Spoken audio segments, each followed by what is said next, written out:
Fala pessoal, estamos começando mais um podcast da comunidade Baião de Marketing. Eu sou o Tyson, estou aqui hoje com essa missão. Trouxe um convidado muito especial, esse projeto que iniciou, aí nós estamos no nosso segundo episódio. E, claro, não posso deixar de agradecer aos meus patrocinadores, né?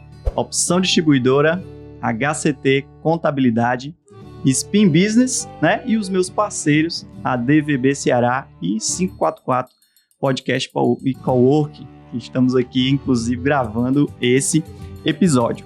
Não vou me prolongar muito, vou logo apresentar o meu convidado de hoje, que a gente se conheceu recentemente no trabalho juntos, e é um prazer ter ele aqui. Você, com certeza, já deve ter visto algum trabalho que ele fez, tá? Porque, olha só, ele é diretor da agência Temprano Delanteiro e FAIE Digital, redator publicitário por formação, já foi premiado nacional e internacionalmente em diversos festivais, tendo vencido Profissionais do Ano da Rede Globo em 10 edições. Tá pensando o quê? Ao longo de mais de 20 anos de carreira, criou para marcas multinacionais como Uber, Ambev, Mercedes-Benz, PepsiCo, entre outras. Foi diretor de marketing e comunicação do Ceará Esporte Clube na temporada passada, quando o clube quebrou o recorde de público no Castelão e subiu para a Série A, olha aí. Em 2023, ele concluiu o programa de formação de conselheiros da Fundação Dom Cabral, eleita a 7ª melhor escola de negócio do mundo, com mestrado em comunicação e problemas socioculturais pela URJC de Madrid, com MBA em gestão empresarial pela FGV, também é professor de MBA nas disciplinas relacionadas a marketing e comunicação. Ele é Pádua Sampaio, meu Olá, amigo. Meu amigo Muito Tais. obrigado, seja bem-vindo. Muito agradeço bom o convite. receber você. Agradeço Obrigado o convite pela disponibilidade. E, bom, o currículo é extenso, né, meu amigo? Mas se você quiser, se tem mais alguma coisa que você queira complementar aí sobre a sua formação, aí, sobre o seu currículo. Outra parte extensa aí é a família, né? Acho que eu não a gente, inclusive, estava falando sobre isso antes de iniciar aqui, né? Família é também uma parte fundamental. É uma parte extensa também aí do currículo, né? Com certeza. Então, cara, tem um currículo aqui realmente muito extenso, né? E eu queria que a gente falasse hoje, principalmente, né? Você que tem esses 20 anos de mercado e que está nesse mercado já há todo esse tempo e sempre, né? Se eu estiver enganado, você me corrige, mas sempre em agência, né? E eu assisti umas entrevistas suas para poder me preparar para esse momento. E aí em uma das entrevistas você falou que na 5ª série lá você já tinha uma professora, né? Falou sobre isso, que você tinha mesmo, assisti. Tá pensando o quê? Fez o dever de casa. Preparar, meu amigo. Não é verdade o que dizem sobre entrevistadores que não se preparam, viu? Não é verdade. Ouviu, Thiago Nigro?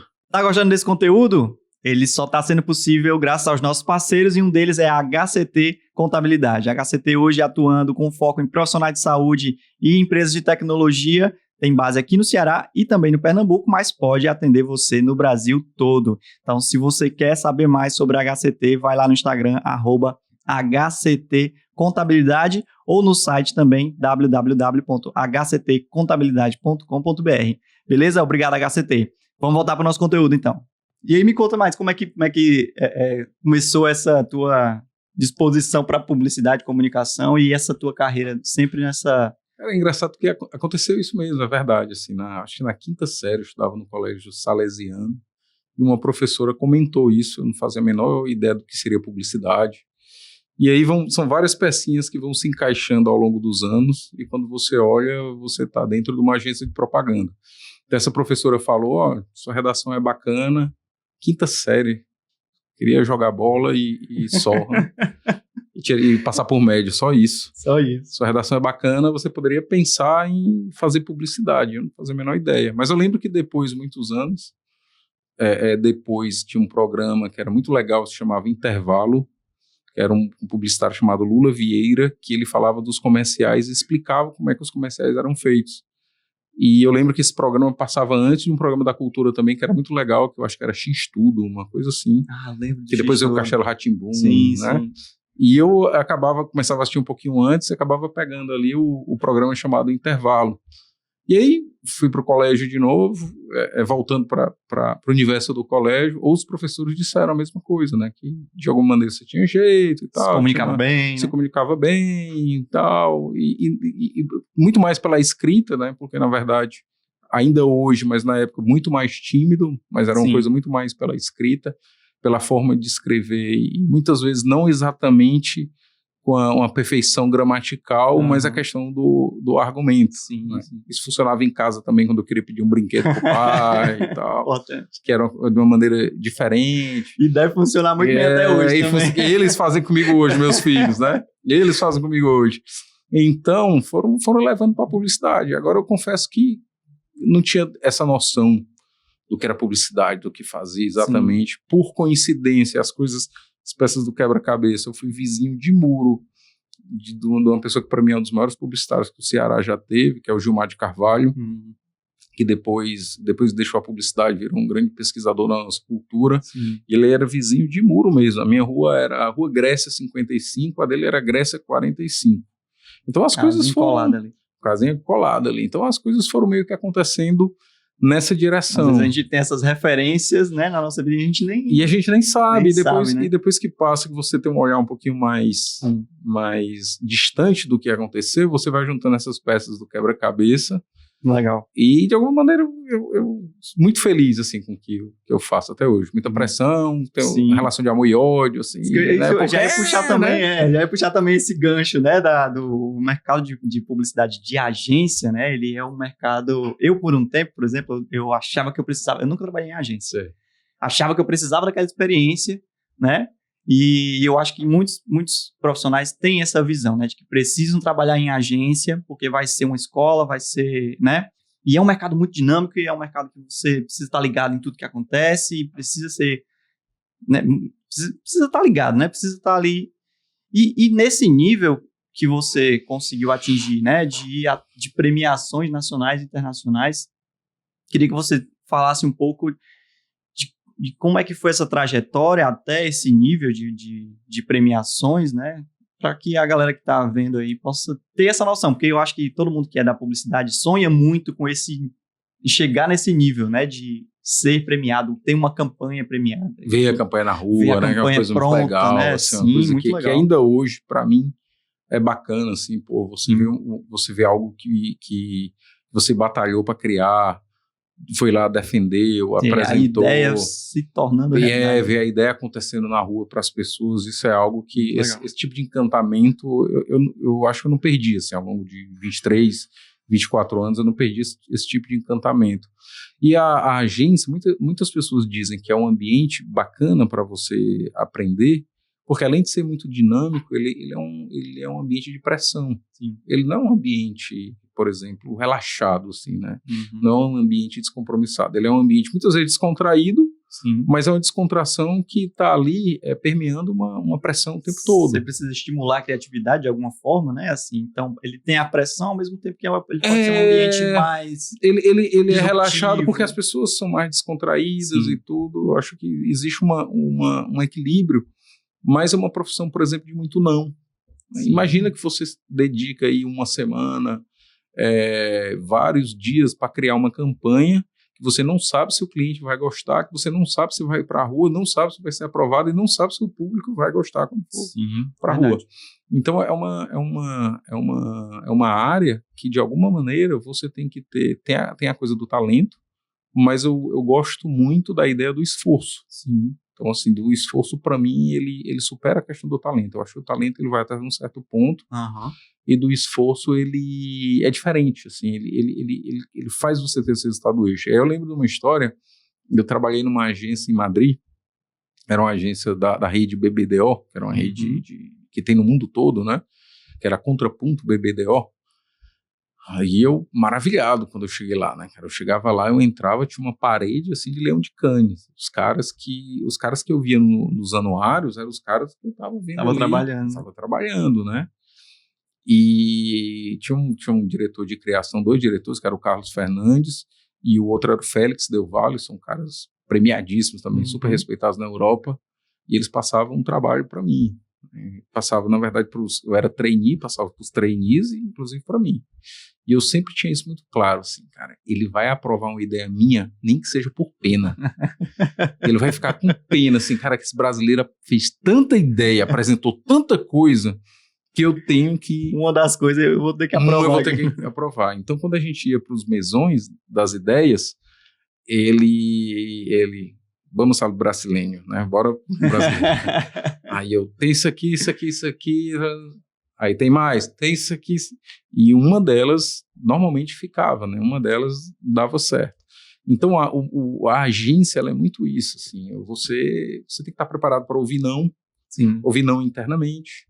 Na faculdade, normalmente até a faculdade ali, os professores e meio que gostam de uma maneira geral daquilo que você faz, né? A sua mãe acha tudo lindo, os professores gostam, mas quando você vai para o mercado, você está falando de dinheiro, sim, de valores que são altos, você está falando de posições profissionais, você está falando de decisões estratégicas de empresas, ninguém alisa. Exatamente, Ninguém principalmente alisa. no mercado, né? Então, o sarrafo ela é mais alto, então você tem que estar preparado para ouvir não, assim, você tem que entender e que ouvir um não depõe contra o teu talento, mas talvez não seja adequado para aquela circunstância.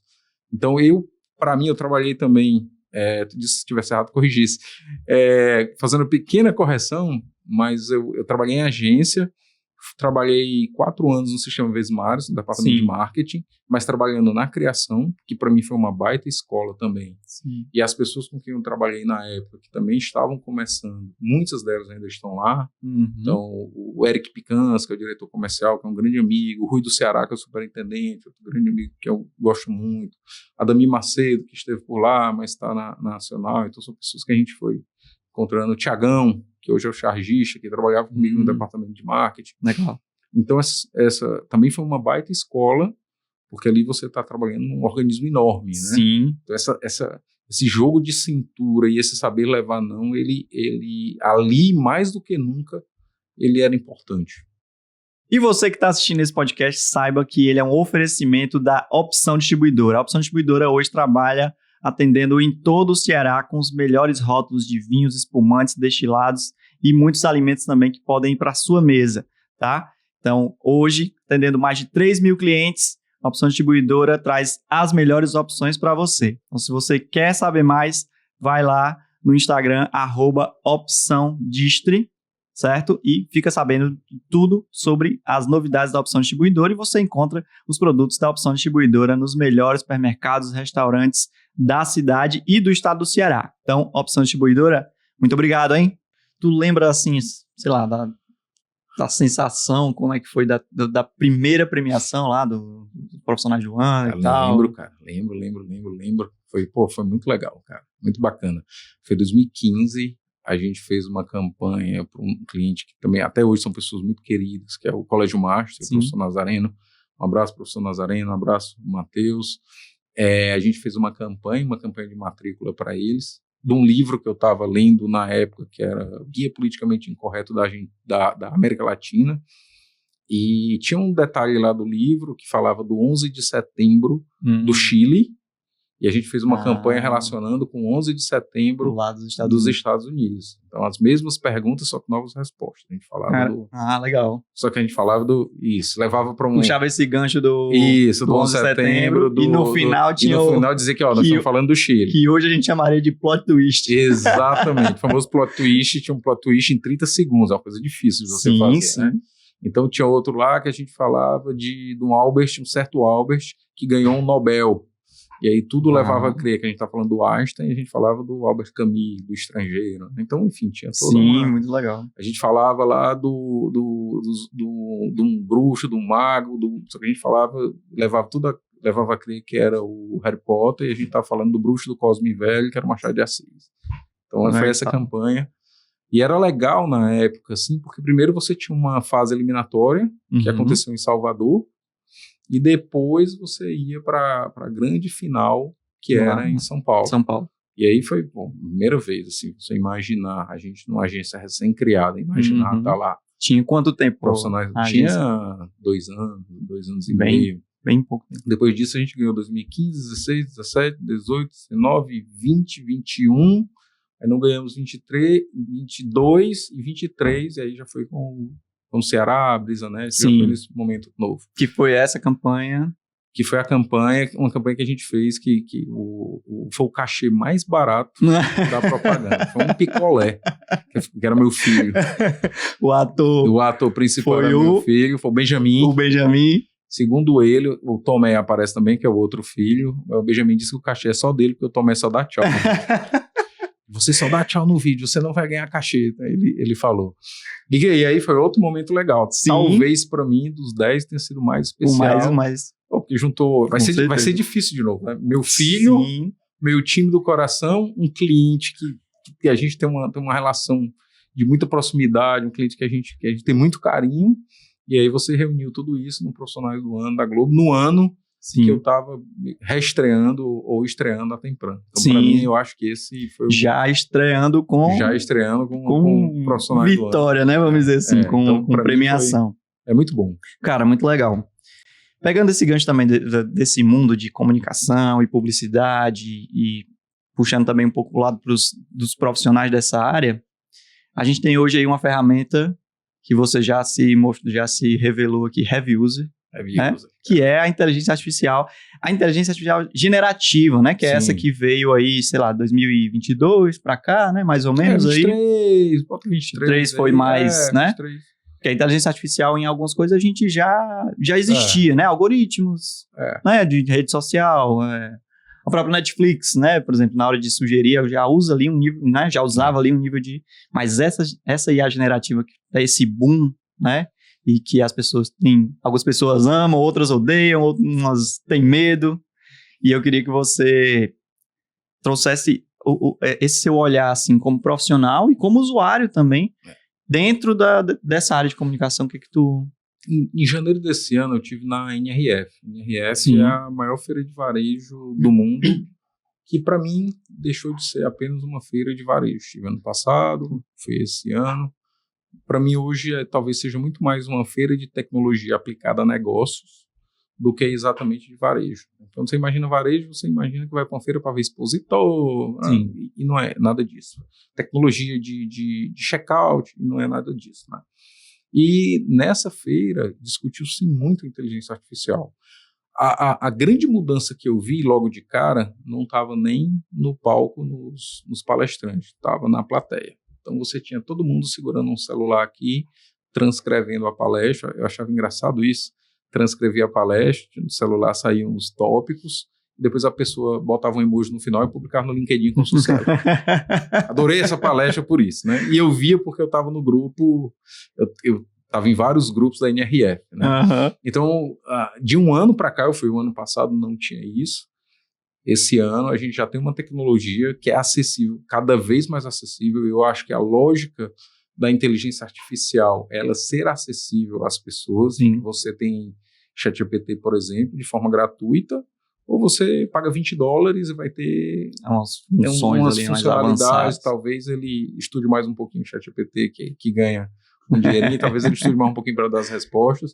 Ao mesmo tempo, você tem o DeepSeek, que na semana que saiu, ainda em janeiro, se não me engano, 28 de janeiro, fez despencar as ações da NVIDIA. Despencou, se eu não me engano, depois vocês olhem, vocês me corrijam, mas a perda de valor de mercado da NVIDIA foi equivalente a 7 Petrobras. 7 Petrobras. Foi uma queda brusca, eu lembro de ter visto notícias sobre isso. Uma queda, se eu não me engano, de 17% no valor de mercado, ou seja, é uma coisa muito violenta. E tudo isso demonstra que o mundo está mudando muito rápido. Existe uma mudança muito rápida. Se a gente tinha hoje transformações que demoravam 5, demoravam 10 anos, eu estou falando de um ano que ninguém transcrevia para a inteligência artificial, e no outro ano todo mundo transcrevendo. E a principal mudança agora entrando no CERN é a capacidade da inteligência artificial de, entre aspas, pensar. Sim. Como você falou, o Netflix, ele, de alguma maneira, já existe uma inteligência artificial que me sugere vídeos, títulos de acordo com as minhas preferências. Mas ele não é capaz de entender se quem está sentado no sofá sou eu ou é meu filho. E a inteligência artificial generativa, ela não só generativa, mas a inteligência artificial, que é o agent, que como seria mais apropriado chamar, ela consegue entender que ali tem uma pessoa que não é o Pádua e que aqueles filmes que vão aparecer como sugestão não devem ser aqueles que apareceriam para o Pádua. Então, eu acho que essa é a grande diferença, a grande disrupção que a gente traz aí desses 2 anos para cá. É uma inteligência artificial que ela é capaz de interpretar. Outro dia eu peguei uma planilha enorme e coloquei no ChatGPT. Coloquei no ChatGPT e eu faço a interpretação dessa planilha para mim. Ele fez a interpretação todinha dessa planilha para mim. Agora faça uma apresentação de PowerPoint. Ele fez uma apresentação de PowerPoint e me deu lá. Horrível PowerPoint. Mas se você quiser uma PowerPoint bonita, você tem também o Gamma, G-A-M-M-A, que faz que gera esse PowerPoint bonitinho, com os gráficos. Então, mais do que nunca, a inteligência artificial, o que eu acho bacana? É que ela vai te ajudando em atividades do teu dia. Sim. Né? Como em algum momento outras ferramentas também ajudaram. E aí Sim. O que é que fica? E ficam outras habilidades para você lidar. Por exemplo, os chamados soft skills. Capacidade de você se relacionar, capacidade de você resolver problemas a partir daquelas tecnologias que você tem na sua mão. Então, existe para mim, eu gosto de ver o copo metade cheio. Para mim, as possibilidades elas são maiores, porque ela dá praticamente condições iguais. Já a gente está falando de ferramentas acessíveis, condições iguais para a partir daí. Há uma paridade de armas para a partir daí as pessoas disputarem o espaço. Pessoas e empresas disputarem o espaço. Então, eu vejo com muito bons olhos. Sou um heavy user, eu gosto de utilizar. Eu criei, pessoal, um GPT chamado Dr. Pitaco. Dr. Pitaco. Se você entrar no meu chat GPT, tem um GPT que é o Dr. Pitaco. Você é um consultor empresarial alinhado com as melhores práticas do mercado. Você é um leitor voraz de Peter Drucker, de Jim Collins. Você admira Jorge Paulo Lemann e tem a inventividade do Steve Jobs. Você vai me ajudar, etc, etc, etc. E ainda gosta do Churchill. E aí, muitas vezes, o Dr. Pitaco, ele me ajuda. Pede lá uma opinião para ele. Peço opinião. Pede uma ajuda. Peço ajuda. Pede um pitaco mesmo, Peço um pitaco em relação a dúvidas de negócio mesmo, Sim. Né? Por que não? Sim, tá ali? Por que não? Então...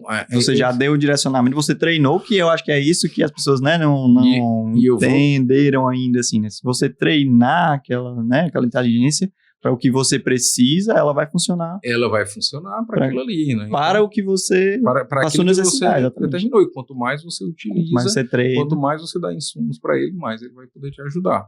Então, assim como não faria sentido, ou não fazia sentido os carteiros se insurgirem contra o e-mail, não admitimos e-mail, queremos continuar deixando as cartas na casa das pessoas, né? Ou então, voltando mais no tempo, é um absurdo esses postes elétricos, eu quero continuar acendendo o poste.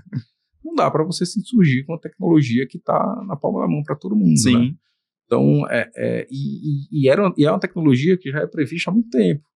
Tem um filme muito legal que se chama Ela ou Her, depende. Se for em inglês Her ou Ela. Não sei se vocês já viram com o Joaquin Phoenix. Não, acho. É interessante porque, se eu não estou enganado também, esse filme se passa no longínquo 2025. Só que é um filme de 2013, concorreu ao Oscar de melhor filme, Joaquin Phoenix. E ora, eu vejo só, ele se apaixona por um assistente virtual. E é exatamente como se a gente tivesse agora, é uma inteligência artificial que realmente inteligente, né, que é capaz de tomar decisões, dar opiniões, exemplo do Dr. Pitaco, sim. Embora ele não faça o meu tipo, Dr. Pitaco, mas o Joaquin Phoenix, ele se apaixona pela assistente virtual, mas como não se apaixonar? É a voz da Scarlett Johansson, tá? Mas assistam, porque é exatamente o que a gente está vendo hoje. E é engraçado tu ter falado isso, porque saiu uma matéria no Fantástico sobre isso, acho que no domingo passado, ou domingos atrás, não sei, que era exatamente sobre as pessoas estarem se apaixonando por assistente em 2025, olha aí. Então, saiu essa matéria. Não sabia. Não era uma pessoa do Brasil, não, a entrevistada, mas ela tinha se apaixonado pelo assistente virtual lá da inteligência artificial, que eu não sei qual era. Essa inteligência, ou seja, em 2013, ela já estava no horizonte, né? Exato. Já se previa de alguma maneira, e em 2025 a gente está vivendo essa utilização mais disseminada. Sim. Embora... Eu acho que foi uma coisa que estava sempre sendo muito falada, filmes, né? Muitos trouxeram isso, filmes bem mais, né, antigos, que já traziam esse tema, né? Sim. E eu acho que realmente esse futuro só chegou, né? Assim, as pessoas foram desenvolvendo as ferramentas de uma forma que, de fato, ela chegou no que o filme trazia. Que o filme trazia, exatamente. Chegou no que o filme trazia, e no caso do DeepSeek, chegou de maneira, num custo irrisório pro que se costuma gastar. Se não me engano, entre 30 e 40 milhões de dólares, o DeepSeek conseguiram botar o DeepSeek de pé. Ou seja, eu vejo isso com muito entusiasmo, porque você tem ali, você pode acessar o link, eu posso acessar o link. É diferente, por exemplo, de quando a gente teve a revolução aí tecnológica, teve os sistemas operacionais. Sim. Que você tinha que ser uma espécie de hacker, ou tinha que ser um hacker, para participar dessa brincadeira, né, de programação, de tudo. E agora não. Agora você tem, inclusive, o ChatGPT programa para você, né? Você pede o código e ele faz o código para você. Então, dá uma paridade de armas muito grande, mas você precisa saber usar. Exato. No fim das contas, assim, é uma baita de uma ferramenta, se você souber usar, e que eu acho que as pessoas têm que perder um pouco esse medo de que vão perder seus postos de trabalho para isso, porque tem coisas que eu acho que a inteligência artificial não substitui, né? Mas é que ela pode ajudar, até reforçar o seu conhecimento com aquele assunto, com aquele tema, com aquilo que você precisa desenvolver. Se a gente parar para pensar um pouquinho... E na comunicação, eu acho que a história ela é meio cíclica. Ela é cíclica, né? Eu gosto de brincar e usar como exemplo a calça-boca de sino, né? Calça-boca de sino tá na moda. Saiu de moda. Mais. Tá na moda, saiu de moda. Parece que voltou. Eu já vi algumas ela vai e volta. Aí, mas ela vai e volta, né? Então, se você pegar a música, vamos pegar o rock progressivo, lá o Pink Floyd, 3 horas tocando um solo. Sim. Aí chega lá o Ramones, não, nós vamos fazer rock com 3 acordes, né? E depois vai nessa... E eu vejo isso também, essa coisa cíclica da tecnologia. A tecnologia vai destronar as pessoas. Não, a tecnologia não destrona as pessoas. A tecnologia vai destronar as pessoas. De novo, né? Eu acredito que com o boom da internet, por exemplo, também teve isso. Acho que com o smartphone teve Photoshop, isso. Cara. Photoshop. Sim. Ninguém diz assim, rapaz, tu acredita que eles estão fazendo uma campanha com Photoshop, cara? Foi mesmo, não, isso quer dizer que ele não pintou na tela? No tinta guache, não, ele pintou no Photoshop. Então não faz muito sentido esse tipo de coisa, esse tipo de discussão. Acho que você tem que olhar para o cerne do negócio. Tá. E quanto mais tempo você tiver para discutir o cerne do negócio, a estratégia do negócio que os robôs ainda não são capazes de fazer, melhor para você, que não tá perdendo tempo ali buscando a filigrana da coisa. Sim. Eu citei um exemplo de análise de planilha. Imagina o tempo que se perde analisando uma planilha, você bota para uma inteligência artificial analisar e ela vai te dar ali os parâmetros que você precisa. Imagina um contador também, quer dizer que ele fez quer dizer que quem fez a DRE foi um ERP, foi um software, não foi o contador. Como assim ele não fez? Cara, que diferença isso faz? Exatamente. Né? Então a gente tem que focar no resultado. No resultado, que é importante. Que é importante. Né? Não faz, esse tipo de discussão para mim não faz muito sentido. Exato. Faz sentido as relações que a gente constrói dentro do trabalho.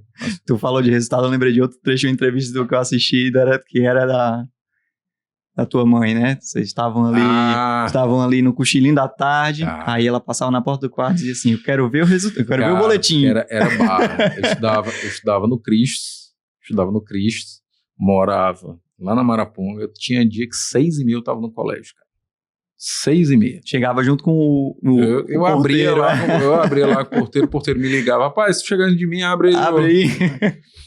E à tarde batia um sono desgraçado, cara, depois do almoço, né, batia um sono absurdo, e logicamente eu ia tirar um cochilo. Ela passava pela porta assim, só quero ver o boletim, e lá em casa, e eu aplico essa regra, Na agência, sem dúvida. Eu procuro, lá na agência hoje, contando FAI e Temprano, acho que são 30 pessoas, né? Então, é um tamanho considerável para cá, para o Ceará. Sim. E eu procuro não aplicar microgerenciamento. O que é microgerenciamento? Deixa eu ver. Tu entregou aqui, tu fez. Cara, se eu confio que a pessoa vai estudar para tirar uma nota boa, eu só quero ver o boletim, né? Então, exato. Se a pessoa não vai, se a nota boa não estiver vindo, eu vou ficar sabendo. Sim. Né? Então, é um cuidado que eu tenho lá na agência de não praticar um microgerenciamento. E lembrando dessa lição aí da minha mãe, cara, ela sabia que uma hora o boletim ia chegar para ela assinar. Ou ia ter nota boa, ou ia ter nota ruim. E lá em casa a gente nunca ficou de recuperação. Assim. Lá em casa eu já sempre foi meio que, nesse sentido aí, foi meio lei Chico de Brito, né? Tem que estudar e tem que tirar nota boa. Vai jogar bola, joga a bola, só quero ver o boletim, não tem problema. Exatamente. Tem uma festa para ir. Beleza, mas tu sabe o compromisso que tu tem comigo. Então lá na agência, não fica, cadê tu mandou isso aqui, você mandou, deixa eu ver se você fez mesmo, deixa eu olhar aqui. Não, eu quero ver o boletim. Exatamente. Assim, então, se você aí, profissional de comunicação, né, você tá com medo de usar a inteligência artificial, o que importa é o resultado. O que importa é o boletim. E o que importa é o boletim, o que importa é o resultado. Tem uma campanha muito legal que passaram lá na NRF, que é Nobody Cares. Ninguém se importa. Ninguém se importa. E ele fala justamente isso. Você fez a campanha, eu não lembro, é de uma plataforma de prestação de serviço. Você contrata designer, redator, programador. Você fez isso no inteligência artificial, ninguém se importa. Essa foto foi gerada, ninguém se importa. Justamente isso, as pessoas estão preocupadas com o boletim. Assim, deixa eu ver o que foi que você fez aí, né? Deixa eu ver se faz sentido ou não.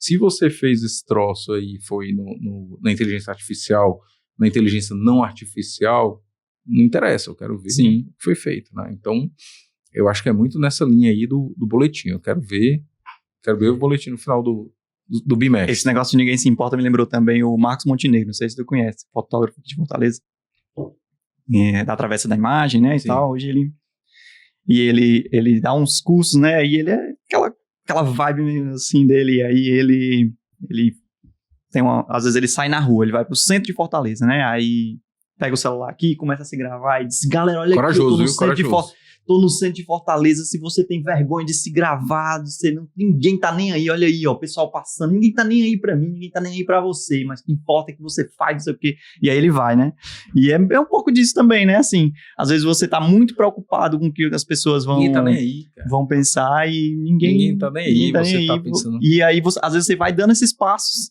e quando vê, você alcançou o resultado que você tava esperando. Vezes, falou isso aí é legal, porque às vezes eu vejo gente assim, cara, é porque eu tenho que postar, porque não sei, porque inventaram agora uma coisa também chamada de presença digital. É verdade. Né? Então dizem para você que você tem que trabalhar, aí você tem que cuidar do corpo, você tem que cuidar do espírito, aí você tem que dar atenção para sua família também, aí você tem que ter um negócio de uma presença digital, né?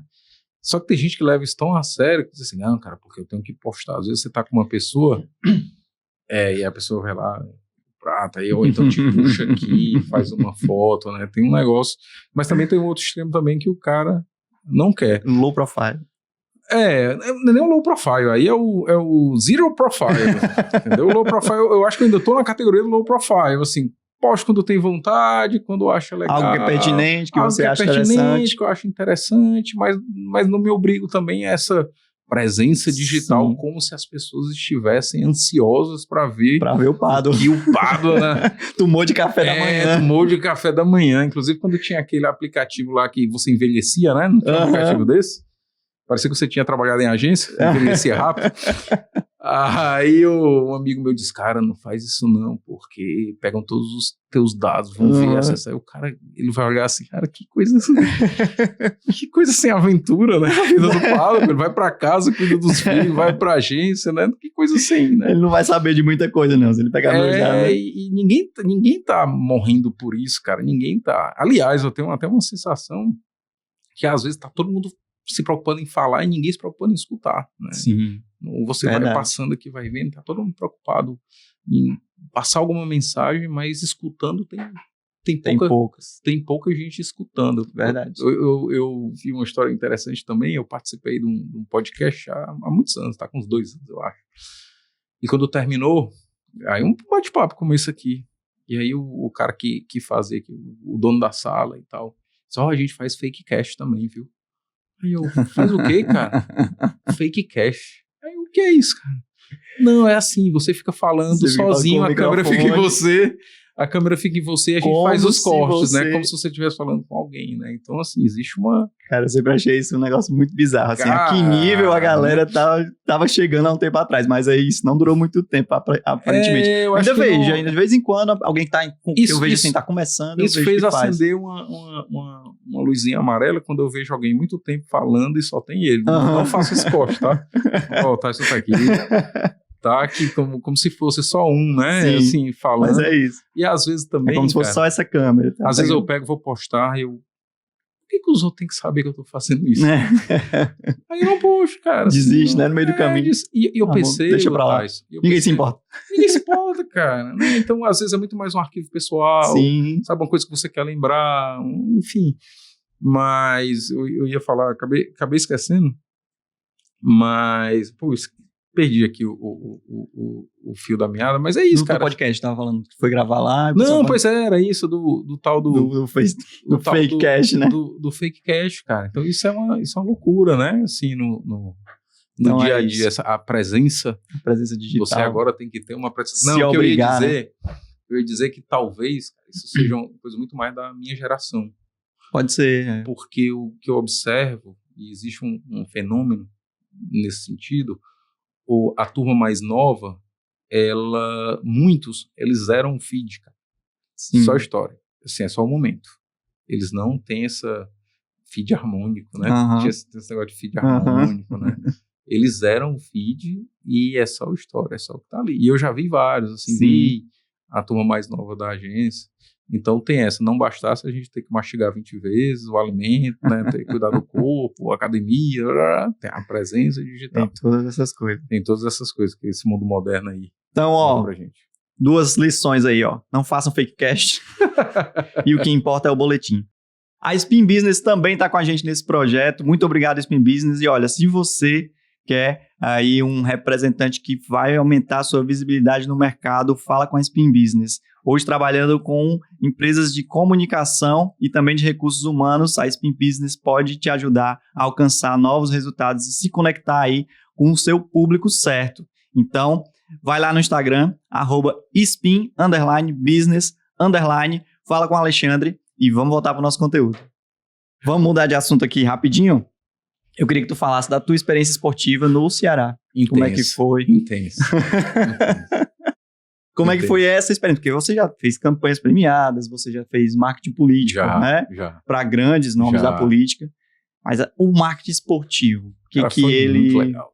O esporte tem muito de paixão, né? Cara, é muito legal. Nesse sentido aí, o esporte política parece um pouquinho, porque é mais fácil de você mexer o ponteiro, sabe? Sim. É difícil você fazer alguém sair na rua para defender uma marca de shampoo, né? Um político você consegue. O futebol você consegue. Você bota as pessoas no estádio, as pessoas vão defender, vão usar. Então, nesse sentido, é muito legal tu trabalhar com futebol. Mais legal ainda para mim, no meu caso, trabalhar com o meu time do coração, né? O time que eu amo, que eu torço. E o mais legal ainda, minha mulher disse que eu sou meio doido assim em umas coisas, né? Que eu disse para ela, quando a gente subiu, eu disse para ela, cara, eu considero minha missão cumprida. Com certeza. Não, mas ela disse assim, não, mas vai ter a Série A. Eu, não, acho que tá bom. Não. Aí ela disse, não, mas agora que vem não sei o quê e tal. Não, acho que eu cumpri minha missão, fiz o que tinha que fazer. E eu gosto dessa adrenalina do difícil, entendeu? Sabe, ela disse, tu é desse jeito. Não que a Série A fosse algo fácil, que seja né? Fácil, assim, mas assim, a gente vive um momento ali, cara. Aquela ascensão, ela é com certeza a gente viveu um momento, um êxtase, né? Pra graças torcida, a Deus a gente subiu, mas são 38 rodadas, foram 37 rodadas de apreensão, cara. Sim. 37 rodadas você ali sem saber. entra no G4, paquera com G4, volta para a 7ª posição e vai. Então foi um ano difícil. Aquela final do Campeonato Cearense, meus exames estão alterados até hoje, do ano passado, cara. Você olhava lá a cobrança de pênalti e a gente deu uma reviravolta e a gente Foi, é verdade, acabou sendo campeão, cara. Então, assim, isso foi um ano, sem falar de todas as turbulências que o futebol envolve. O futebol, internamente, o futebol é um troço que tem política também, então que acaba envolvendo e acaba, de alguma maneira, sugando um pouco da energia. Mas a minha esposa diz assim, a Paula, ela diz, tu parece aquele cara daquele filme aí é outro filme, né? O Guerra ao Terror, que ganhou o Oscar em 2010, se eu não me engano. Muito bom, que é um filme sobre a Guerra do Afeganistão, mas na perspectiva dos soldados. Não é mais aquela coisa Estados Unidos contra Afeganistão, ou Estados Unidos como Vietnã, como a gente via no Rambo, por exemplo, né? É mais a perspectiva do cara que não sabe estar em tempo de paz, ele só sabe estar em tempo de guerra. Então o cara desarmava bomba, e aí ele cumpriu a jornada dele no Afeganistão, mandaram ele para casa, ele enlouquecia lá com os filhos dentro de casa. Né? Ele não via graça nenhuma naquilo ali. Aí ele volta para o Afeganistão para desarmar a bomba. Meu Deus. Então ela disse, isso é igual aquele cara daquele filme. Né? Então, a coisa do desafio, do quase impossível, do será que vai dar, será que a gente não vai conseguir, e você naquela pressão, é algo que eu particularmente gosto e gostei muito no Ceará, né? Você lidar com isso, ao mesmo tempo você está ali com os jogadores ali, trabalhando com eles, criando materiais também para incentivar os jogadores. Eu lembro que nos primeiros técnicos, o primeiro técnico do ano foi o Mancini, né? Antes do Condé. Eu fiz para a final do Cearense, eu fiz um vídeo super motivacional e tal, não sei o quê, até o Ricardinho, um amigo muito querido, acabou virando um amigo muito querido, graças a Deus lá no Ceará, acabei fazendo muitos amigos, ajudou na locução e tudo, e depois veio a resposta, não, o Mancini não gosta de passar vídeo motivacional. Aí bom, beleza. Aí eu percebi que os jogadores seguiam o perfil do Ceará. Vamos fazer vídeo motivacional pro Instagram do Ceará. E aí, tá lá, Eric Pulga, Saulo Mineiro, fulano, Beltrano e tal. Eles acabavam curtindo, né? Então, é legal você fazer isso para incentivar os jogadores, trazer a torcida para perto. Foi outro movimento muito legal. Assim, a gente conversou internamente no marketing, a gente criou uma campanha chamada Todo Mundo Joga Junto, em que tudo tinha que ter participação do torcedor.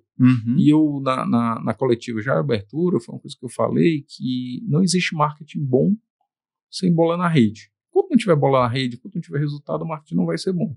Então, aquela coisa do holofote no marketing. E o futebol, não. Que é muitas vezes também, não, pouco importa.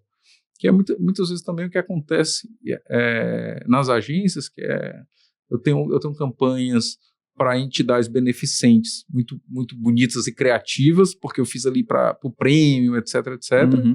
Mas para o dia a dia ali eu tenho um feijão com arroz danado. Né? Então, o que a gente fez foi tudo no Ceará, no ano de 2023, tinha que ter a participação do torcedor.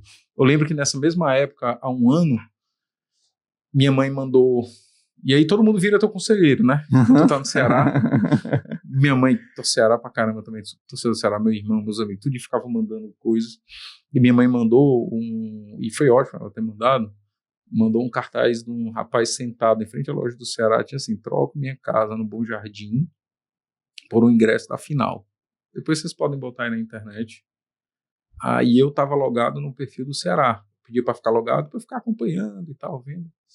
E aí eu entrei em contato com ele. Fulano, não precisa vender sua casa e você vai pro jogo com sua família. Cara, esse cara no dia gravou. Não tô acreditando que são vocês. Eu, sim, somos nós e tal. Me dá teu telefone aqui, uma das pessoas do Ceará vai ligar para você, etc, etc, etc. E esse cara chorava, cara. Esse cara gravou um story chorando, super emocionado, agradecendo. Não acredito que meu time fez isso para mim, etc e tal. Ele foi pro jogo, viu o time dele ser campeão, aí deu entrevista em vários veículos de comunicação, foi matéria na TV, eu acho que no Futebolês, se eu não me engano. Então esse tipo de coisa que você acaba proporcionando na vida das pessoas e unindo a paixão do teu clube, sem necessariamente você estar na linha de frente, ali era o Ceará, cara. Sim. Ali era o Ceará. Então, mas você saber que você está por trás ali no bastidor, você participou daquilo ali, é muito legal. E a gente fez várias ações assim, colocando os torcedores em evidência, né? Teve já na reta final, para quem acompanhou também, se você acompanhou torcendo, se você acompanhou secando, a gente teve um meninozinho que ele viralizou, segurando um terço na mão, olhando para o céu, viralizou, né? Passou em vários perfis, e a gente, vamos atrás desse meninozinho, vamos encontrar e vamos promover o encontro dele com o Pulga. E aí o Pulga entregou uma camisa autografada para ele, agradeceu o apoio, etc. Então é muito intenso, futebol é muito intenso, isso é muito legal. Deu certo, né? A gente foi campeão cearense, a gente quebrou o recorde de público no Castelão, que foi para mim um jogo também inesquecível. Mesmo nos momentos mais delicados do Ceará, 7º lugar, 8º lugar, jogos que não davam acesso ao G4, que não dava fazer com que entrasse no G4, a gente teve os maiores públicos. Se eu não estou enganado, 9 dos 10 principais públicos da Série B no ano passado do Ceará, e o maior foi nosso também, foi contra o América. Se eu não me engano, foi o 2º ou 3º do Brasil na temporada do ano passado. Então, mostra que a gente construiu uma conexão legal com o torcedor. Some-se a isso um time comprometido, um time que respondia dentro de campo, um time que, se em alguns momentos não era o mais talentoso, mas era um time que tem uma característica que a torcida gosta muito, que eu gosto muito, assim, que é a cultura do esforço. Sim. Então você via isso no time. E era muito legal, cara, você tá ali mexendo os pauzinhos e vendo as coisas acontecerem. Para mim, eu acho que o momento mais marcante dentro desse ano foi no Campeonato Cearense, que a gente tinha lançado a campanha em janeiro. Nós lançamos a campanha Todo Mundo Joga Junto no 1º de janeiro de 2024, 00:01. Bem ali. Porque eu queria que queimando fosse os fogos. Queimando os fogos. Não era queimando os fogos e eu acompanhando aqui, porque eu queria que esse fosse o recado a ser dado para a torcida, que a gente não ia perder nem um minuto naquele ano de 2024. Legal. Então eu lembro, estava lá no meu querido Crato, perto da minha esposa, com o celular na mão, justamente para que a torcida entendesse que a gente não ia perder um minuto daquele ano de 2024. Então a gente lançou a campanha, e para mim o momento mais legal, quando eu chego no Castelão na final, no último jogo da final, tudo que a gente fazia tinha Todo Mundo Joga Junto, Todo Mundo Joga Junto, e a gente chega lá no Castelão, na final, tem um mosaico da Ceará Amor, Jogaremos Juntos, legal, de ponta a ponta no Castelão. Então isso é muito legal. A retribuição é o reconhecimento, né, do trabalho, que eu acho que quando você trabalha com comunicação, eu acho que é o que... E me dá uma forma mais legítima, cara. Era clube e torcida, não era o marketing. Era o clube e torcida ali, é o momento dos dois. O marketing não tem que estar tendo esse holofote, não. É o momento dos dois. O marketing fez o papel dele de aproximar. Deixa os dois agora serem felizes. Eu acho que isso foi o mais bacana dentro dessa trajetória dentro do Ceará. Muito bom, cara, sensacional. Eu não tenho mais nenhuma pergunta que você falou assim, de uma forma tão clara, mas eu acho que a experiência esportiva de fato deve ser uma coisa bem que mexe muito, porque é muita emoção, né? O torcedor e esporte de uma forma geral, né? Independente da modalidade, sempre tem muito esforço, como você falou, né? Então, assim, às vezes você faz um trabalho por trás ali de marketing, de comunicação e tal, e aí o time perde, e aí fica aquela coisa, aquele climão. Não depende, exatamente. Não depende de você. Você tá ali fazendo o teu trabalho, mas não depende de ti a bola entrar. Mas depende de ti ajudar 1 centímetro que seja a bola entrar. Exatamente. Não é porque não depende diretamente que você não vai trabalhar como se dependesse. Então, a minha cabeça sempre funcionou, principalmente Ceará, de uma maneira muito clara. Assim. O que é que eu posso fazer? O departamento de marketing, ele tinha que trabalhar em função do departamento de futebol. O cliente interno do departamento de marketing, mais importante, era o departamento de futebol. O que eu estou fazendo aqui no marketing ajuda o departamento de futebol, porque para mim também, quando eu fui para lá, e isso está dito na coletiva de apresentação, o objetivo da gente é subir. Enquanto a gente subir, a gente não tem nada. Então não adianta a gente estar pensando em pirotecnias, ou pensando em ganhar um prêmio, ou pensando se o time não sobe. Exato. Então, aí, talvez por isso, depois que sumiu, eu considerei missão realmente cumprida. E talvez não tenha... E foi rápido, né? Foi um ano, tu ficou lá? Foi intenso. Foi intenso. Foi 1 ano e 3 meses, por aí. Finalzinho ali de 2023. Finalzinho e 2024. de 2023, já no final da Série B, sem grande chance, já para se ambientar. E aí o 24, meia-noite e 1. Essa missão de subir. E assim foi até, se eu não me engano, 24 de novembro, lá em Campinas, contra o Guarani. E esse projeto também só está sendo possível graças à parceria do Baião de Marketing e a ADVB Ceará. Se você quer saber mais sobre a ADVB, participar dos eventos, segue lá, @ADVBCE no Instagram. E, claro, aqui na estrutura do 544 Estúdio e Coworking. Muito obrigado também pela parceria, 544, tamo junto. Valeu! Me fala um pouco também, que eu queria ouvir de ti, das tuas experiências internacionais, né? Tá.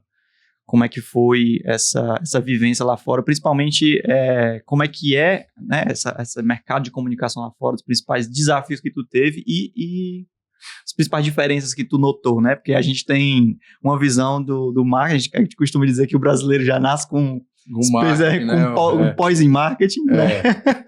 Mas e lá fora, como é que é, né? Assim, o que tu sentiu de diferente, assim?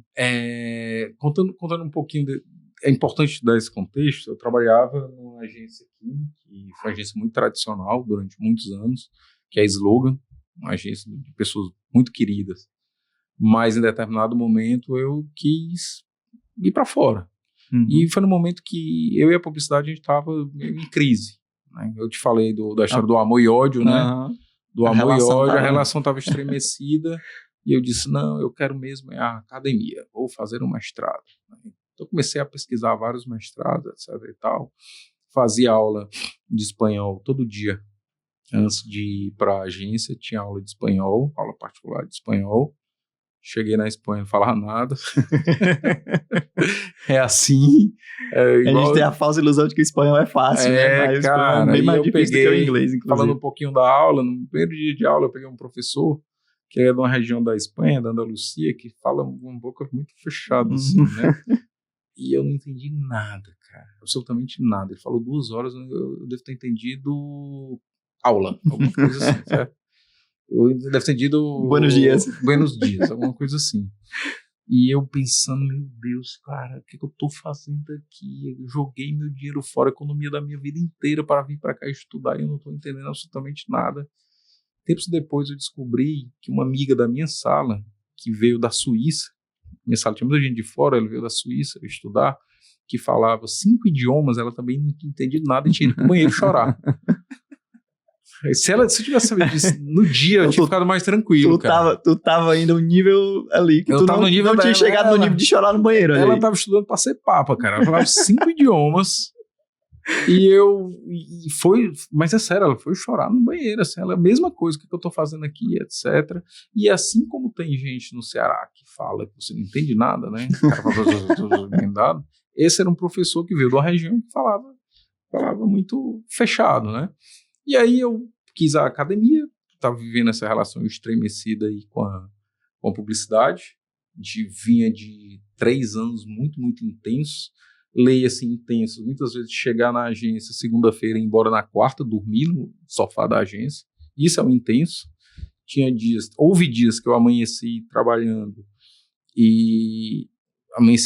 em frente à agência, tinha um posto de gasolina, aí ali na Santos Dumont, né? Na Santos Dumont, ia lá na loja de conveniência, comprava um todinho, uma alimentação super saudável, um todinho, uma coxinha, aí tomava o café da manhã, voltava e trabalhava até porque tinha que entregar. Foi a época que a gente agora fazendo coisas grandes, tá fazendo Copa do Mundo, Fortaleza, né? Sim. A época que Fortaleza candidatou, tinha um programa do governo chamado Ronda do Quarteirão, as campanhas de Secretaria de Turismo, fazia muito Unimed também na época, então eram clientes, Newland também, e eu sabia que era um momento ali que eu sabia, e já tinha vivido algo parecido no sistema Vesmares, não era muito diferente, sistema Vesmares, voltei muitas vezes, saía de madrugada, eu e o Tiagão, que é o chargista, a gente trabalhava junto no marketing, Muitas vezes a gente voltou, pegou carona na Kombi dos gazeteiros, cara. Gazeteiro, para quem não sabe, é os meninozinhos que desciam nos sinais para vender jornal. E aí a gente saía muito de madrugada, não tinha carro. Eu e o Tiagão, a gente pegava lá a Kombi do gazeteiro e quando parava mais ou menos perto da casa da gente, a gente descia e ia para casa. Então, na Slogan, eu tava vivi 3 anos muito intensos e gerou essa crise, cara. Não quero mais publicidade, vou para academia, etc e tal, mas também não queria fazer nada aqui, porque eu queria ter uma experiência fora, justamente para descobrir o que é que tem de diferente lá fora. Fiz o mestrado, foi 1 ano e meio, e nessa reta final, terminado o mestrado, eu brinco dizendo que aquela ex-namorada que tu terminou, mas tu encontra numa festa, e fica ali, era a publicidade, né? Você fica ali. E aí eu comecei a paquerar de novo com a publicidade, mandei meu portfólio para várias agências, essa agência acabou me chamando. Isso em 2010. Não, a cidade era? Madrid. Em Madrid. Em Madrid. Fiz o curso todo em Madrid, terminou o curso, trabalhei lá na biblioteca, trabalhei numa churrascaria brasileira que tinha lá, cara, 200 mil coisas, né? 200 mil coisas. Fazia trabalho para cá, na época que ninguém falava home office, nem trabalho remoto, fazia trabalho para cá também. Enfim, ia se virando. Só que quando eu terminei total, entreguei lá meu projeto de doutorado, que lá você conclui com um projeto de doutorado. Terminei o projeto de doutorado, entreguei, comecei a paquerar de novo com a propaganda, com a publicidade, fui para lá. E a surpresa que eu tive quando eu fui para lá, em relação ao dia a dia e os problemas, e eram coisas que eu já tinha escutado de outros colegas que trabalhavam, por exemplo, em São Paulo, que eu percebi lá que eram os mesmos problemas daqui. A diferença, para quem é designer aí, é que você pega o shift e vai diminuindo assim, segurando, você pega um cantinho aqui do layout, vai diminuindo segurando o shift, né? Mantendo a proporção, né? Mas aqui os problemas são menores, mas lá são os mesmos problemas numa escala maior. Não pode fazer isso, orientação da Brown, que era um cliente que a gente atendia de eletrodoméstico, etc. É que a Brown não pode fazer isso, porque na França é assim, na Inglaterra é assim, Portugal é assim, não sei o que, assim você não pode fazer. Tinha outro cliente lá que era o Canal Plus, que já vinha o guide todo feito, e as pessoas reclamando porque a ideia dela não foi aprovada, e reclamando porque inscreveram a ideia do Tyson de Cannes, e a minha era muito mais legal não inscrever, e olha aqui, premiaram a ideia parecida com a minha, e a do Tyson não foi nem shortlist. Cara, resumindo, a natureza humana é a mesma em todos os locais. Quando eu percebi que a rotina era muito parecida dentro da agência e que a minha vida fora aqui seria muito mais legal, ia estar perto da minha noiva. Na época, lógico, não tinha filho. Não tinha filho, mas tinha meus sobrinhos, meus pais aqui, que querendo ou não, os pais da gente estão envelhecendo, sim, né? Sim. Todos nós estamos envelhecendo, né? Mas os pais da gente, com idade mais avançada. E aí eu fui vendo, é mais legal. Aqui você faz, amigão, cervejinha aqui, o cara leva, não tem problema, né? Lá eu chegava às vezes, lá era de 10 às 2, porque o horário na Espanha é assim, 10 da manhã às 2 da tarde, a hora do almoço é de 2 às 4, aí você trabalha de 4 às 8 da noite. E aí tem outra diferença cultural, uma, nunca fumei. Nunca gostei de fumar, tenho rinite, careta total, publicitário careta. Como eu não descia para fumar, eu trabalhava muito mais do que todo mundo. Sim. Os caras desciam para fumar 3, 4 vezes ao dia e 20 minutos, pô. E eu acostumado aqui no Brasil, porque no ambiente de agência aqui tinha muita brincadeira, sim, dispersão e tudo. Lá, cara, o tempo não passava. Eu começava a trabalhar 10 horas, trabalhava. Quando eu olhava o relógio, 10h07. 10h07. Aí era muito diferente, as pessoas muito sérias e tudo. E eu comecei a entender que a vida no Brasil não era ruim como a gente pinta, como a gente imagina, etc. Lógico, tem os problemas, tem os problemas da cidade, mas eu comecei a entender que poderia voltar para o Brasil e poderia fazer a minha história aqui no Brasil do jeito que eu quisesse, sem ser um grande trauma, né? Sem, é porque eu não construí uma carreira numa BBDO. Eu sabia que eu podia criar meu espaço aqui. Eu lembrei de outro filme, que é o Yesterday, muito legal, isso aqui tá quase omelete, quase omelete, né? Mas tem o Yesterday, o filme que o cara lá bate a cabeça e só ele lembra das músicas do Beatles, etc. Tá lembrado desse? Já viu? Já vi. Que no final ele encontra, não sei se é spoiler, então quem não viu, para agora. Pula daqui 40 segundos, que eu vou resumir. Mas no final ele encontra o John Lennon. Aí, porra, você tá vivo, John Lennon? Tô vivo. Então. Você não fez sucesso? Ele diz, cara, define pra mim o que é sucesso, né? Sim. Você, sei lá, ele diz, você viveu bem, amou a mulher, não sei o quê, etc. Então, pra mim, eu comecei a entender que no Brasil a vida poderia ser tão boa quanto lá, e que eu lá, respondendo mais diretamente agora, eram os mesmos problemas, cara. Sim. Que você tem aqui. Os mesmos problemas. Budget, muitas vezes falta de liberdade criativa, uma concorrência muitas vezes pouco leal. Aquela coisa do... às vezes o cliente, nem o cliente sabe o que quer, né? Assim, o que precisa. É natural, né? Cara. Assim, a gente se reclamar disso, é o jogador de futebol reclamar porque tem que trabalhar no sábado ou no domingo. É natural, cara. O cliente... Pô, o motorista de ônibus reclamar do trânsito. O motorista de ônibus. Pô, dá pra ser home office, né? Né, Yuri? Dá pra ser home office, cara? Essa vaga de motorista de ônibus, né? Então, entendi. Eu comecei a entender. Legal.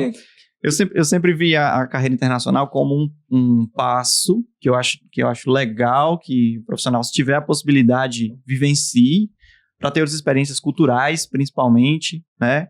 De mercado, conhecer outras ferramentas, mas eu acho que no Brasil a gente tem, nesse âmbito da comunicação, a gente tem muito espaço, a gente tem muita possibilidade. Eu acho o nosso mercado aqui local muito amplo, a gente tem grandes nomes premiados como você, como outras pessoas, né, que tiveram aí nessa jornada, enfim, então eu acho que... Eu acho que a jornada, Thaís, até desmistificando... Tinha um cara que dizia que prêmio é importante. Prêmio não é importante desde que você os tenha. Ele dizia, prêmio não é desde que você os tenha. Mas, quebrando um pouquinho essa regra aí, cara, eu acho que muitas vezes a gente projeta uma vida e essa vida não é exatamente o que você quer, né? Tem uma frase que diz que Deus me livre, Deus tivesse atendido tudo que eu pedi para ele, né? Um dia que eu estaria hoje se Deus tivesse atendido tudo que eu tivesse pedido para ele. Então, eu acho que é legal assim, você olha, é isso que tu quer? No meu caso, tu quer morar num país totalmente diferente, tu quer estar longe da tua família, até para constituir uma família, tu pode constituir uma família, sei lá, minha noiva podia ter ido para lá, mas tu quer criar longe dos avós, né? Que outro tipo de relação?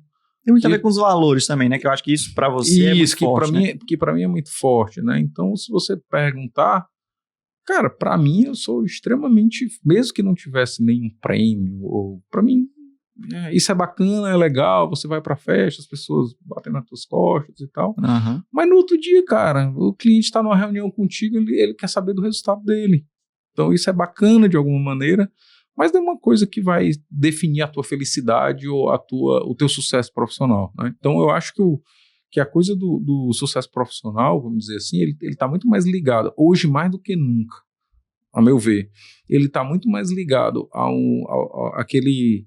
àquele equilíbrio que eu te falei, de você ter uma relação saudável no trabalho, você ter uma relação saudável em casa. O que adianta, cara? Tu ter um trabalho em que tu é o VP de uma grande agência e aí tu tá no 5º casamento. Qual é a vantagem disso, né? Tu tá com 8 pensões nas costas, né? Qual é a vantagem disso, cara? Tu é super premiado, mas tu é uma pessoa que não consegue trabalhar com ninguém porque ninguém te aguenta como colega de profissão. Então eu acho que hoje essa coisa do sucesso ela é muito relativa. E mais uma vez, a gente tem que tomar cuidado com esse aparelhinho que tá aqui em cima. Sim. Porque ele vende uma ideia de sucesso para você que se você não tiver uma cabeça muito bacana, você se sente um nada, cara. Você abre ali o LinkedIn, eu me sinto nada, macho. Assim, não tem ninguém capinando lote no LinkedIn, cara. Né? Todo mundo tá fazendo projetos grandiosos, E eu costumo dizer vivendo grandes experiências. Exato, e as pessoas têm que ter noção de também outra coisa, cara. Na semana que vem ela já tá vivendo um novo ciclo. Um novo ciclo, cara. E você fica se pautando pelo outro. Caramba, esse cara aí viajou pro exterior aqui, eu tô aqui ainda pagando matrícula, cara. Esse cara aqui, a Betina. A Betina tá no iate, cara, e eu tô aqui. Porra, a Betina foi... E é verdade, ela foi pra Taíba. Ela não tá vendendo mais curso, não, cara. Olha aí. Então, e a Luísa tá no Canadá. E a Luísa, cara, e você fica na loucura. Essa da Luísa do Canadá é só pra quem tem referência. Essa aí é antiga. Mas aí você fica nessa loucura, cara, e medindo o seu sucesso pela régua dos outros, cara. E tem outra coisa também, pra mim, eu gosto de pensar que carroça vazia faz mais barulho, cara. Carroça vazia. Eu tinha ouvido essa. Carroça vazia faz mais barulho, cara. Então você tá vendo lá o cara do LinkedIn, vendendo aquilo, não sei o quê. Tu vai olhar de fato mesmo assim, o cara tá, como eu te falei, pô, tá com a vida pessoal destruída, a empresa não tá rodando bem, é uma pessoa que problema de saúde. Às vezes o cara que a gente vê lá na rede social que parece que... É que nem eu acho que eu vi o Thiago Leifert falando sobre isso, eu achei muito legal. Ele desconfia do casal que tá todo tempo postando, se beijando, se abraçando. E eu conheço uns 3, 4 que apartaram que era desse jeito. Agora que a gente muda de assunto. Então, ó, lição desse bloco é carroça vazia faz mais barulho aí, tá vendo? Carroça vazia faz mais barulho. Prepara o corte, viu, produção? Isso aí é boa. Isso aí é boa. Essa coisa do sucesso internacional, de estar internacional, ganhar os prêmios, etc.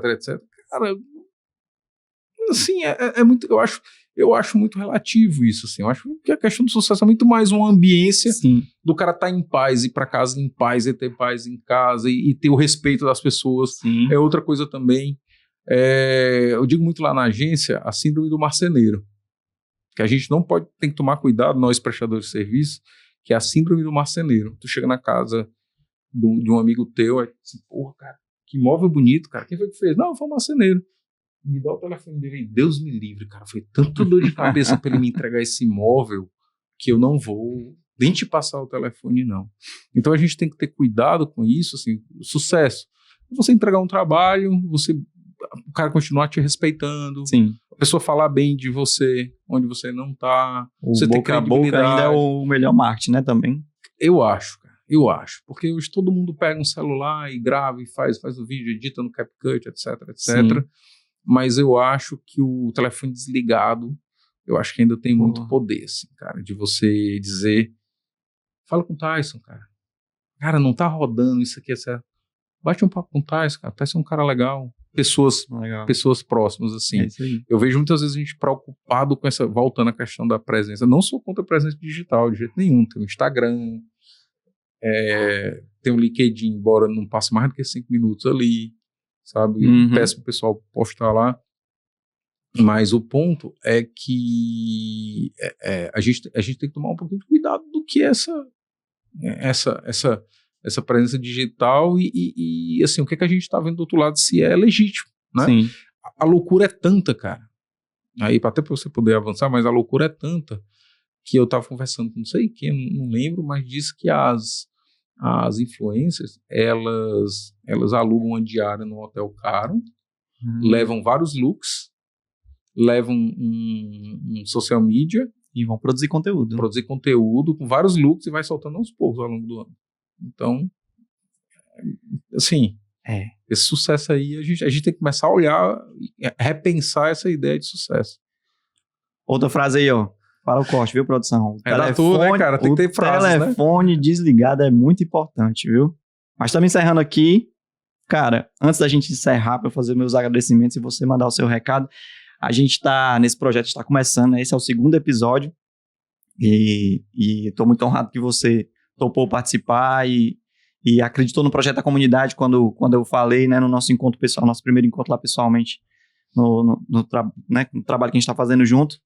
E aí, o que a gente está pedindo para os nossos convidados, né? Para eles indicarem pessoas dessa área de comunicação que você acha que seja importante a gente trocar uma ideia, trazer aqui, né? Porque o intuito da comunidade é esse.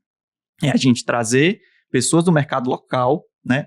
A ideia da comunidade sempre foi assim, a gente valorizar o mercado local, os profissionais que estão aqui e trazer para trocar uma ideia com quem está assistindo a gente, com quem participa dos nossos eventos, enfim. Então, me diz aí 3 nomes que tu acha que vale a pena a gente tentar um contato, tentar trazer aqui. Primeira coisa, eu acho muito legal isso, porque a gente precisa de referências locais. Sim. Né? Precisa de referências locais. Né?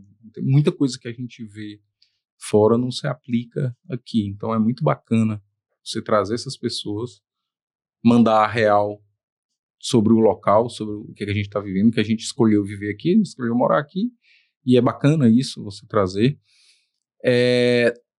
Tem algumas pessoas, eu citaria um, que se você convidar, ele vem e é um cara assim espetacular, cara, que é o Thiagão, falei dele lá do Sistema Vesmares. O Thiagão, ele foi o meu dupla criativo durante muitos anos lá no Sistema Vesmares, e ele sempre brincava, ele me chama de Padawi, né? Padawi, quando eu tiver velho, Padawi, você é artista, você é só artista, né? E hoje ele é só chargista do Diário do Nordeste, então substituiu, acho que o Sinfrônio, antes era o Sinfrônio, né? Sinfrônio. Substituiu o Sinfrônio. Um nome muito marcante, né? Substituiu o Sinfrônio.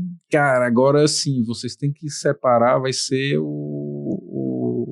tem que ser uma tarde, porque tem muita história. Tem muito conteúdo. Eu tenho certeza que o Thiagão vem, é um cara que eu acho que vai agregar muito para vocês. Legal. E tragam, porque vai ser muito melhor do que esse podcast comigo, cara, com certeza. Tem mais alguém? Nomes assim que tem... Tem Rodrigo Meirelles, um baita diretor de arte, um baita designer, um cara que eu gosto muito também, que é meu colega de faculdade, um cara que esse sim é um cinéfilo, assim, você vai perguntar um filme de 1942, ele vai dizer que é um diretor, quem era o Contra-Regra, onde é que foi gravado, quanto tempo foi gravado, qual era a câmera. Então é um cara também super cabeçudo, muito bom, um cara, um amigo, alguém que eu gosto muito. Outro também que foi meu sócio, o André Miyazaki, o japonês, caladinho, quietinho, esse é Zero Profile. Esse é Zero Profile também, é um cara que agora é um designer de mão cheia, que eu acho bacana, porque ele coloca, eu vejo um pouquinho a coisa da cultura japonesa no trabalho dele, no sentido de ele ser muito, cada coisa tem a sua função e o seu lugar. Legal. Como o japonês não tem muito espaço, lá tem que ser assim. Né? Pois ele trata o layout com esse mesmo rigor aí, estético. Então, acho que são 3 nomes aqui que me vêm de pronto. Tem mais aí, depois se você quiser, vai ser um prazer indicar mais pessoas. Depois eu me mando no WhatsApp. Mas eu te mando no WhatsApp. Então venham, vocês 3 aí, viu? Senhoras e senhores, esse foi Pada Sampaio. Muito obrigado, cara. Obrigado por ter vindo, por ter topado. E para encerrar, mais uma vez, agradecer aos meus patrocinadores, Opção Distribuidora, HCT Contabilidade, Spin Business e os meus parceiros, a DVB Ceará e 544 Podcast Cowork. Tamo junto. Até o próximo episódio. Valeu!